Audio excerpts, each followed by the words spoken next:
जो मैंने 2011 में 50,000 से शुरू किया, वो 2014 आते-आते हम 40 करोड़ हिट कर चुके थे ऑलरेडी। किसी ने नहीं सोचा, ऑफ कोर्स किसी ने, कि 2019 में कोविड आएगा, बिज़नेस में तनाव था, घरों में भी तनाव होने लगा। तब मेरे पापा आते मेरे पास और उन्होंने बोला कि ये जो रामायण और महाभारत हम लोग देखते हैं, इसमें हम कर सकते हैं अपना ऐड। अब मैं आपको बताने जा रहा हूँ कि जो हमने एक छोटे से गाँव से एक फर्नीचर ऑनलाइन स्टार्टअप शुरू किया था, वो अभी 300 प्लस करोड़ की टर्नओवर पे चल रहा है। खर्चा कितना लगेगा? एमबीए करना है, खर्चा कितना लगेगा? सरकारी नौकरी करनी है, खर्चा कितना लगेगा? पढ़ाई और करनी है, खर्चा कितना लगेगा? बिज़नेस करना है, खर्चा कितना लगेगा? ये एक सवाल है जो कभी सवाल बन के आता है, कभी जवाब बन के, कभी एक भाषा की अंडरस्टैंडिंग बन के। मेरा नाम है रघुनंदन सराफ और मैं आता हूँ राजस्थान एक छोटे से गाँव से जिसका नाम है सरदार शहर। हमारी एक बहुत ही ऑर्थोडॉक्स फैमिली है, इट्स अ जॉइंट फैमिली, बड़ी फैमिली है। और जैसे कि हर एक गाँव की फैमिली में होता है, बहुत ही ऑर्थोडॉक्स डिसीजंस होते हैं और सब डिसीजन का एक ही मेजर फैक्टर होता है कि खर्चा कितना लगेगा। सो हमारी बड़ी लार्ज जॉइंट फैमिली के 11 भाई बहनों में से मैं एक पहला बच्चा था जिसको ये मौका मिला बाहर जाने का, बाहर जाके पढ़ने का, लिखने का, दुनिया देखने का, समझने का। और तब तक इस सवाल से मैं रूबरू नहीं हुआ था कि खर्चा कितना लगेगा, खर्चा क्या होता है। और जब मैं एमबीए की पढ़ाई पूरी करके वापस आया, क्योंकि ये तो पहले से तय था कि मुझे वापस फैमिली बिज़नेस में ही आना है, घर पे आके ही काम करना है। जब मैं वापस आया तो मुझे लगा कि हमारे एग्ज़िस्टिंग बिज़नेस में बहुत स्कोप है इसको आगे लेके जाने का, इसमें कुछ नया करने का। और लकीली मैं अभी बाहर से पढ़ के आया था, मेरे पास वो एक्सपोज़र था, मेरे पास वो समझ थी, मैंने वो पढ़ा लिखा, देखा था, लोगों से बात की थी। तो ये समझ थी कि इसमें आगे बहुत कुछ हो सकता है। और जब मैंने मेरा ये आइडिया, मेरी ये बातें, मेरा बिज़नेस शेयर किया फैमिली के साथ, पापा के साथ, तो एक हर फैमिली का डिसीजन मेकिंग फैक्टर एक ही होता है और तब मैंने पहली बार उनसे ये सवाल सुना कि अच्छा, खर्चा कितना लगेगा? और तब मैं समझ नहीं पाया इसका जवाब कैसे दूँ? खर्चा कितना लगेगा? अभी तो ये इसका क्या बताएँ? इसका क्या जवाब हो सकता है कि जो उनको सही लगे? फिर मैंने ये रियलाइज़ किया कि शायद जो मैं उनसे शेयर कर रहा हूँ बिज़नेस की बातें, जो अपना आइडिया बता रहा हूँ, उनके लिए समझना थोड़ा मुश्किल होगा बिकॉज़ जनरेशन गैप भी है, पढ़ाई-लिखाई का भी फ़र्क है। तो शायद उनके लिए समझने के लिए एक कॉमन प्लेटफ़ॉर्म है, एक कॉमन लैंग्वेज है, एक इस भाषा में वो समझ पाएँगे कि खर्चा कितना लगेगा, कमाई कितनी होगी। सो मैं आपको बताता हूँ कि हमारा फैमिली बिज़नेस किस चीज़ का था। हमारा लकड़ी का बिज़नेस था, लकड़ी खरीदना, लकड़ी बेचना, फर्नीचर बनाना, सप्लाई करना। स्केल लिमिटेड था, ज्योग्राफिकल एरिया लिमिटेड था, बट जब मैं पढ़ के आया, जब मैंने जो पढ़ाई की तो मुझे लगा कि उसको बहुत आगे बढ़ाया जा सकता है, इसमें बहुत नई चीज़ें करी जा सकती है। और जो मैं सीख के आया हूँ, समझ के आया हूँ, जो एक्सपोज़र मैं लेके आया हूँ, उसको इसमें अच्छे से अप्लाई किया जा सकता है। पर मुझे लगा कि उसके लिए मुझे पापा के सवाल का जवाब देना पड़ेगा कि खर्चा क्या लगेगा। सो मैंने थोड़ा समय लिया, 1-2 दिन समय लिया, समझा कि इसको मैं कैसे बताऊँ? उनको क्या बताऊँ कि उनको मेरा आइडिया समझ में आए, ना कि खर्चा समझ में आए। तो फिर मुझे रियलाइज़ हुआ कि शायद आइडिया समझाने में टाइम लगेगा बिकॉज़ नया आइडिया है, नया टाइम है, नई चीज़ें हैं। पर हाँ, शायद जो वो जिस लैंग्वेज में वो मुझसे पूछ रहे हैं कि खर्चा कितना लगेगा, उसी लैंग्वेज में वो समझ पाएँगे। तो मैंने उनको मोटा-मोटा बताया, अपनी तरफ से ये सोच के कि ऐसा फिगर बताऊँ कि उनको लगे कि हाँ, ठीक है, इतने खर्चे में कर ले, कोई फ़र्क नहीं पड़ता। कुछ ज़्यादा भी ना हो, कम भी ना हो। तो मैंने उनको बोला कि बहुत ही हिम्मत करके मैंने उन्हें बोला कि खर्चा लगेगा 50,000। तो उन्हें शायद लगा होगा कि हाँ, ठीक है, 50,000 एक बार खर्चा लगेगा, लेट्स सी, बुरा नहीं है, शुरू करने देते हैं।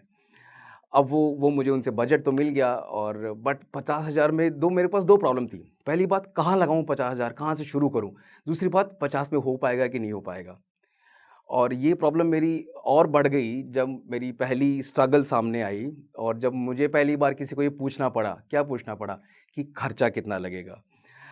हमारे गाँव में इंटरनेट नहीं था क्योंकि छोटा-सा गाँव था और वहाँ डायल अप कनेक्शन था, बीएसएनएल की लाइन लगा के, कोई स्पीड नहीं होती थी। तो एक वहाँ कुछ ऐसे पढ़ा-लिखा बंदा मिलने आया कि भाई साहब, मैं आपको ब्रॉडबैंड लगा के देता हूँ पर्सनल, ऊपर कुछ टावर कुछ लगा के, ये वो थोड़ा-सा ये वो, पर अच्छी स्पीड आएगी, ये आएगी। उसने बहुत टेक्निकल टर्म्स बताए मुझे, ये एमबीपीएस, जीबीपीएस, ये डेटा सेंटर वाला। तो मैं समझा नहीं, आई वाज़ लाइक क्या? तो फिर मैंने उससे पूछा कि हाँ, कैसे समझूँ इसको?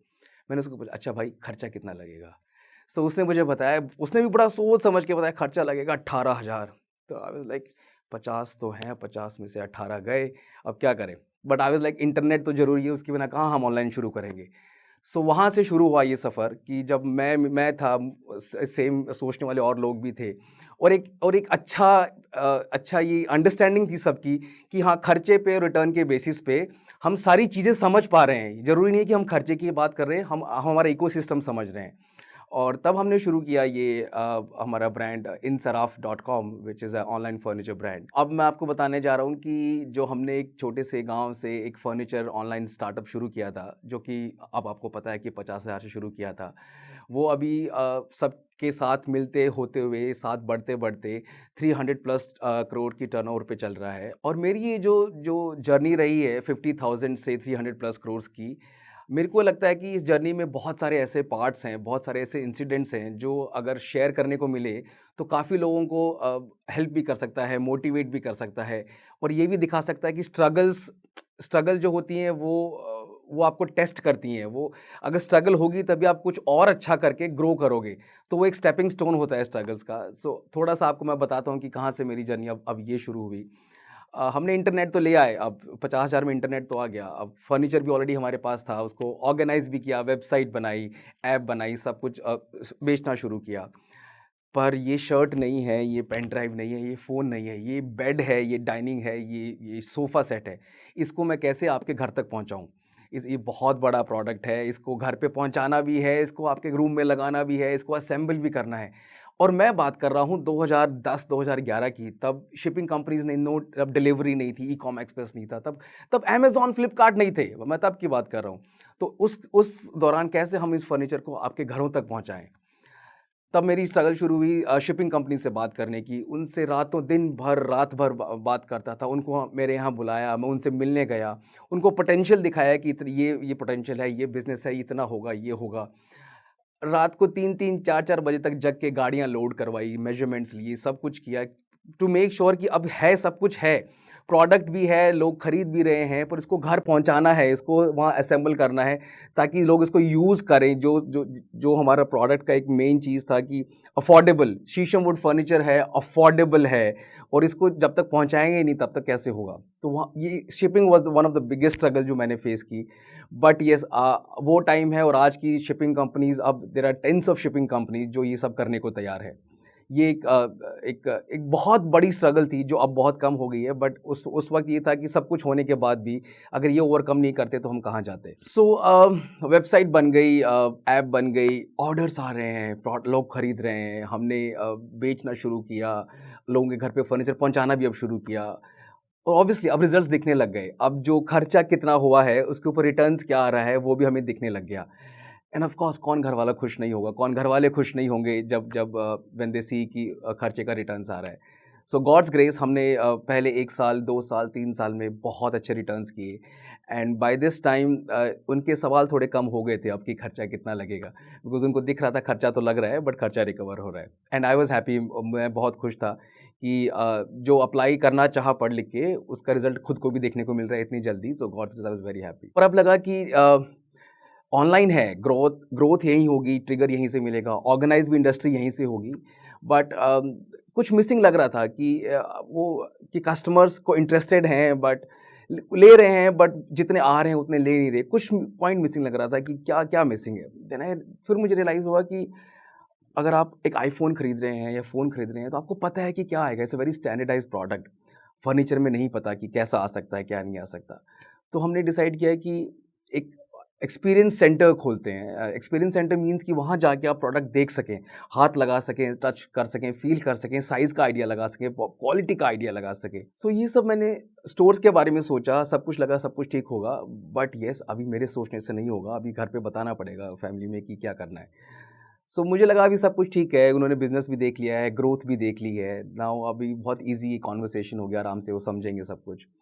तो मैंने उनको अच्छे से बिठा के आधा घंटा समझाया कि स्टोर खोलते हैं, इतना स्टोर होगा, ऐसे एरिया में होगा, ऐसे फ़र्क पड़ेगा, लीड से होता है, कन्वर्जन ये होता है। उन्होंने बहुत अच्छे से प्यार से बात सुनी, एंड आई वाज़ लाइक हाँ, मान गए हैं ये।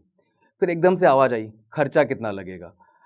अच्छा, आई वाज़ लाइक हाँ, ये सवाल तो है, ये सवाल नहीं है, उनको अभी भी इसकी समझ अंडरस्टैंडिंग चाहिए मुझसे।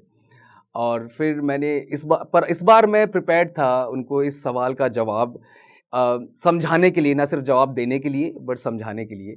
और जिस तरीके से मैंने उनको समझाया कि जो आपने पिछले सालों में देखा है उससे बेहतर होगा, और ऑफ कोर्स इस वक्त वो कन्विंस थे। एंड सो फाइनली मुझे दिखने लगा कि जो खर्चा कितना लगेगा सवाल है, उसकी टोन चेंज हो रही है अब।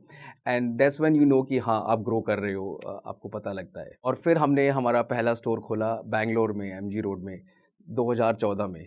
और उसके बाद हमें रियलाइज़ हुआ कि स्टोर्स का अच्छा फ़र्क पड़ता है, कन्वर्जन्स बढ़ते हैं, ट्रस्ट फैक्टर बढ़ता है। तो हमने फिर मल्टीपल स्टोर्स खोले। 2015 में हमने खोला दिल्ली में, 2016 में हमने खोला सूरत में, 2017 में हमने खोला हैदराबाद में, और मेजर सिटीज़ में हमने स्टोर्स प्लान किए। और अब ये जो धीरे-धीरे जो एक सवाल जो था, जो मेरे दिमाग में भी आने लग गया था हर चीज़ को लेके, खर्चा कितना लगेगा, अब एक सवाल का टेंजेंट चेंज हो रहा था। मैं आपको बताता हूँ मेरा मतलब क्या है। सवाल सेम है पर पूछने का तरीका क्या हुआ। अब कुछ भी नया होता, उनसे चर्चा करता कि यही करना है, अब उनका सवाल होने लगा रिटर्न्स क्या आएगा, कमाई क्या होगी। सो सवाल अभी भी सेम है पर उनका पूछने का तरीका अलग है, क्योंकि अब उन्हें पता है कि क्या हो रहा है और आगे क्या हो सकता है। ये जो कुछ मैंने देखा, सीखा, समझा, सवाल, जवाब, समस्याएँ, अच्छी चीज़ें, बुरी चीज़ें, ये सब कुछ आपके साथ भी आएँगी, आ रही होंगी या और आगे भी आएँगी। जो नया शुरू कर रहे हैं उनके साथ आएँगी, जो एग्ज़िस्टिंग कर रहे हैं उनके साथ और भी आगे आएँगी। क्या होता है जब आप कुछ नई चीज़ करना चाहते हैं, व्हिच इज़ जो कि बहुत ही अलग है एग्ज़िस्टिंग चीज़ों से, जो सालों साल से कुछ चल रहा है, उसको आप तोड़ के कुछ नया करना चाहते हैं, तो आप उम्मीद करते हैं कि जो आप सोच रहे हैं, समझ रहे हैं, वो सामने वाला भी करे, ज़रूरी नहीं है। इनफैक्ट आप ये माने कि कोई नहीं समझेगा, बट आप ये भी माने कि सब समझना चाहते हैं। ऐसा नहीं कि कोई समझना नहीं चाहता, बट जो आपने जिस लेवल पे समझा है, वो समझाने के लिए सबको एक कॉमन प्लेटफ़ॉर्म चाहिए, एक कॉमन भाषा चाहिए समझने की। मैं अब अभी बात करूँ डेटा साइंस के टर्म्स में तो शायद आप नहीं समझेंगे, या आप कुछ और टर्म में बात करें तो मैं नहीं समझूँगा, पर एक कॉमन लैंग्वेज होगी तो सब समझ पाएँगे। और ये जो सवाल है, खर्चा कितना लगेगा, कमाई कितनी होगी, क्या होगा, ये भाषा है समझने की। सो आप भी कुछ नया शुरू कर रहे हैं, किसी से शेयर कर रहे हैं, और अगर वो आपको नहीं समझ पा रहे हैं, तो पहली बात तो आप ये जानिए कि वो समझना चाहते हैं। ये मत सोचिए कि कोई नहीं समझना चाह रहा है, कोई आपके अगेंस्ट है, ऐसा नहीं है। क्योंकि सबको दिख रहा है कि आपने अगर ये सोचा है और शेयर करने तक आप आए हैं, दैट मीन्स आप कितना कन्विंस्ड होंगे। So never never distrust yourself. आपको खुद को मन से ये सोचना पड़ेगा कि आप जो कर रहे हैं वो आपके हिसाब से सही है, आपको गलत नहीं लग रहा है, और जब तक ये रहेगा सामने वाला समझना चाहेगा। पर हाँ, ये ज़रूर है कि समझने के लिए सबका अपना-अपना तरीका होता है। सो एक छोटी-सी बात मैं आपसे शेयर करता हूँ कि जो मैंने अपने पापा से इनफैक्ट सुनी है, सुनते-सुनते सीखी है, और जो कि शायद हमारे हमारे राजस्थान में बोलते होंगे कि अगर एक जगह कहीं पत्थर भी पड़ा रहता है सालों-साल, तो लोग उसको भी पूजा करने लगते हैं। सो पहले वो बोलते थे, मैं सुनता था, समझता नहीं था। पर अब ये समझ में आता है कि आप जो कर रहे हैं, उसको करते रहिए। उसमें कुछ बुरा भी होगा, कुछ अच्छा भी होगा। आप जहाँ हैं टिके रहिए, keep doing what you doing. चलते-चलते लगेगी भी, चोट भी आएँगी, आप बड़े भी होंगे, बूढ़े भी होंगे। पर आप जब आप एस्टेब्लिश हो जाएँगे, तो आप एक लैंडमार्क बन जाओगे। आप अभी जब भी कोई एड्रेस बताता है, वो बोलते हैं कि उस बिल्डिंग के पास वाली गली। सो आपको वो बिल्डिंग बनने के लिए वहाँ खड़ा रहना पड़ेगा। You have to believe in yourself. और ऐसा ही कुछ मैंने अपने साथ किया कि मैंने विश्वास रखा कि जो मैं करना चाह रहा हूँ उसमें बुरा नहीं है।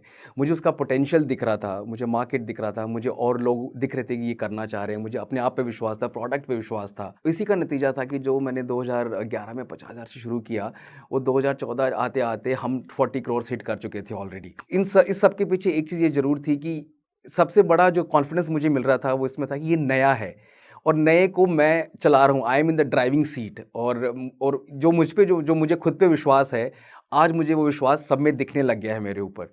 सो 2014 के बाद सब कुछ बढ़िया चल रहा था, ऑल सब कुछ अच्छा। हमने स्टोर्स भी खोल लिए, अब ब्रांड भी अच्छा बिल्ड है, अब भगवान भी अच्छे से खुश है, सब कुछ अच्छा चल रहा है, ऑल वेल। अब तो घर पे भी सब खुश हैं। पर किसी ने नहीं सोचा, ऑफ कोर्स किसी ने, कि 2019 में कोविड आएगा। सो जब कोविड हिट हुआ, सबके लिए बहुत ही बुरा समय था, आपके लिए, मेरे लिए, सबके लिए। बिजनेस में तनाव था, घरों में भी तनाव होने लगा, एक बहुत ही नेगेटिविटी थी। पर अच्छी बात थी कि सब घर वाले साथ में थे 24 आवर, जो कि यूजुअली होते नहीं है। सो एक नेगेटिविटी भी थी, पॉजिटिविटी भी थी, पर मैं बहुत स्ट्रेस था कि क्या होने वाला है, कि नया भी है बिज़नेस, पुराना भी है पर नया भी है और सब कुछ ठीक था। अब क्या होगा, कैसे वापस पिक होगा, किस क्या कहाँ से शुरू करेंगे? शुरू से शुरू मीन्स 10 साल पहले से शुरू शुरू क्या होता है, बहुत ही कन्फ्यूज़िंग था। और तब मेरे पापा आते हैं मेरे पास और मुझे लगा शायद कुछ मुझसे पूछेंगे क्या हो रहा है, क्या खर्चा, क्या ये? और उन्होंने बोला कि ये जो रामायण और महाभारत हम लोग देखते हैं, इसमें हम कर सकते हैं अपना ऐड?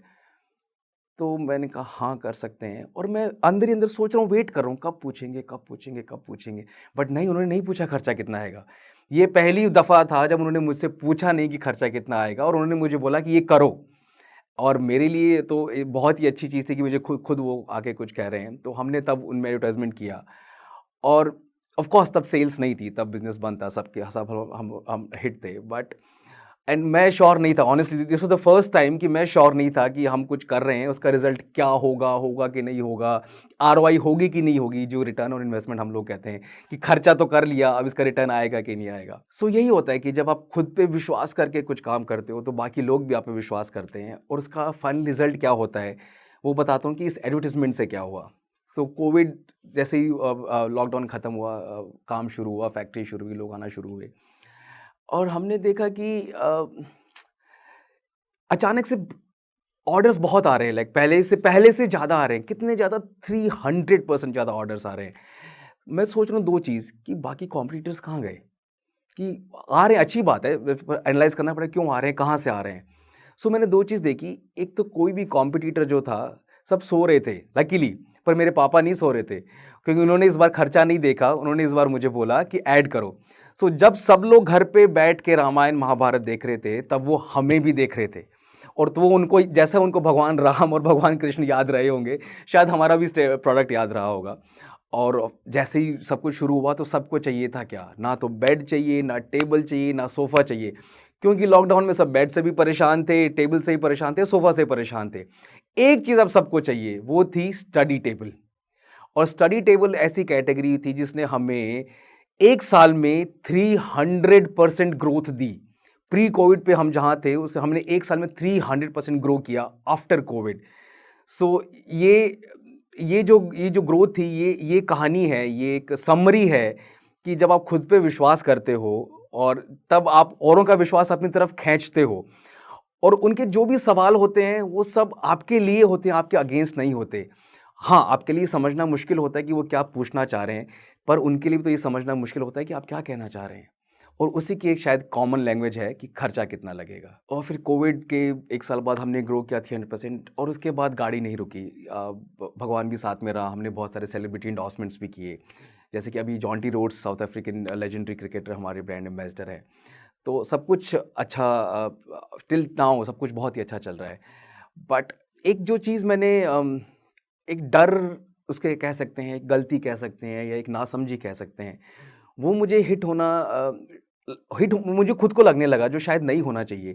और मैं आपसे ये शेयर इसलिए कर रहा हूँ कि ये जो मैंने फ़ील किया ये गलत नहीं है, ये बुरा नहीं है, ये गलती नहीं है, बट ये फ़ील हो सकता है फिर भी, ये आपको रोक सकता है और नहीं रोकना चाहिए। कि जब आप ग्रो करते हो तो खुशी भी होती है, ऑफ कोर्स सबको होती है कि आपने ग्रो किया। बट ग्रोथ के बाद एक डर रहता है कि ये ग्रोथ मेंटेन करनी है, कि आपने ग्रो किया, आज आप 100 हैं, कल आप 300 पे पहुंच गए, वो बहुत अच्छी बात है। पर आप अगर आप परसों 250 पे आते हैं तो वो 100 से 250 नहीं माना जाएगा, वो 300 से 250 माना जाएगा। और जब आपके अंदर ये डर बैठने लगता है कि नहीं, आपकी ग्रोथ को भी क्रिटिकलिटी से लोग देख सकते हैं, तो ये डर आपको अंदर से आपके कॉन्फिडेंस को हैम्पर करता है, जो कि नहीं करना चाहिए। ये मेरी गलती थी कि मैंने इस डर को अपने ज़हन में बिठाया। सो मैंने इससे ये समझा कि जब लोग ये कहते हैं कि आपकी सक्सेस आपके सर पे बैठ जाती है, तो उसका मतलब ये नहीं है कि आप सक्सेस से इतना पागल हो जाते हो कि आप कुछ जा उसका मतलब ये है कि आप सक्सेस से डरने भी लग सकते हो, कि इस सक्सेस को भी कंटिन्यू करना है, कि अब सक्सेस के मापदंड आप ही ने डिसाइड किए हैं। अब सबको 100 का 300 ही चाहिए, अब 100 के 250 में कोई नहीं मानने वाला। सो वो भी एक उदाहरण ये कहने का कि सक्सेस सर पे बैठ जाती है। सो प्लीज़ आप उसको अपने दिमाग में ना रखें। आपको डटे रहना है, करते रहना है जो कर रहे हैं, उससे बड़ा कुछ भी नहीं है। आपको तेज नहीं भागना है जीतने के लिए, आपको किसी को रोकना नहीं है जीतने के लिए। आपको लगे रहना है। एज़ लॉन्ग एज़ आप सब बाकियों से ज़्यादा लंबे समय तक टिके हुए हो, यू आर द विनर। आपको तेज़ भागने की ज़रूरत भी नहीं है, आपको टिके रहने की ज़रूरत है। लकीली मैंने बहुत जल्दी रियलाइज़ किया कि नहीं, मुझे इसको सोचना चाहिए, टाइम समय देना चाहिए, समझना चाहिए। और किसने मेरी मदद की ये सब इसको पॉज़िटिवली लेने में? किसने मेरा दिमाग खोला, मेरे दिमाग में ये बताया कि नहीं सब कुछ ठीक है? मेरे team members. So team members ही हम सब लोग साथ वहीं के हैं, गाँव के ही सब लोग जुड़े हुए हैं, सब लोग शुरू से जुड़े हुए हैं। एक इंडस्ट्री में एक कॉमन टर्म होता है attrition rate. Attrition rate means कि आप कितने लोग आपकी कंपनी को छोड़ के जा रहे हैं एवरी ईयर। आप मानेंगे हमारे यहाँ एट्रिशन रेट 0% है। क्योंकि जो लोग हमारे साथ हैं उन्होंने मेरे साथ ही शुरू किया है। जो मैं जानता था शुरू में उतना ही वो जानते थे। जैसे हम ग्रो किए हमने साथ में ग्रो किया है। हमारे लिए कंपनी अलग नहीं है, हम सब लोग साथ में ही हैं। सो टीम की बात करूँ तो इन टोटल हम लोग एम्प्लॉय कर रहे हैं अबाउट 3000 पीपल, जिनमें सब लोग हैं कारपेंटर्स बनाने वाले सब लोग मिला के। सो हम लोग 3000 लोगों की टीम है, but in generally in operations apart from the carpenters हम लोग 500 लोगों की टीम है all scattered all over India, जो कि इस चीज़ को आगे बढ़ा रहे हैं। तो एक बहुत ही बड़ा आपके जो टीम मेंबर्स हैं, आपके जो को-मेंबर्स हैं, उनसे बड़ा सपोर्ट सिस्टम आपका बिज़नेस में नहीं हो सकता। आपके कंज़्यूमर्स आपके एक तरफ हैं, आपके पार्टनर्स, इन्वेस्टर्स सब एक तरफ हैं, बट आपका सपोर्ट सिस्टम जो एक रिलेशनशिप में, एक फैमिली में घरवाले होते हैं, रिलेशनशिप में आपका पार्टनर होता है सपोर्ट सिस्टम, वैसे ही एक बिज़नेस में आपका सपोर्ट सिस्टम होता है आपके टीम मेंबर्स। और उन्हीं की वजह से हमने सारे समय देखे हैं, हमने कोविड भी देखा है, कोविड के बाद 300% ग्रो भी किया है, मल्टीपल 100 करोर्स में हम लोग काम कर रहे हैं, सेलिब्रिटी एंडोर्समेंट्स भी हैं। तो इन सब का 3 चीज़ों के कारण हम लोग ये कर पाए हैं। एक, खुद का विश्वास, खुद पे होने वाला विश्वास, और वो विश्वास बाकियों का विश्वास अट्रैक्ट करेगा आपकी तरफ। दूसरा, टिके रहना, लगे रहना, कभी भी नहीं रुकना। और तीसरा, अपने टीम मेंबर्स की सपोर्ट को कभी भी अंडर एस्टिमेट मत करना। बिज़नेस में उनसे अच्छा सपोर्ट कहीं नहीं मिल सकता।